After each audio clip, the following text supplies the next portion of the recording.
దూకుతా ఆశలెన్నో విరిసాయి ప్రపంచం మారింది నలు దిశలు నన్ను పిలిచాయి వయసు ముందుకు సాగింది కానీ అందం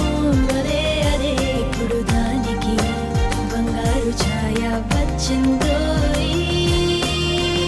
ఏళ్ల తరబడి మీ చర్మాన్ని యవ్వనంగా అందంగా ఉంచుతూ వచ్చాక ఈ రోజు మీ సంతూర్ వచ్చేసింది కొత్త బంగారు స్వరూపంతో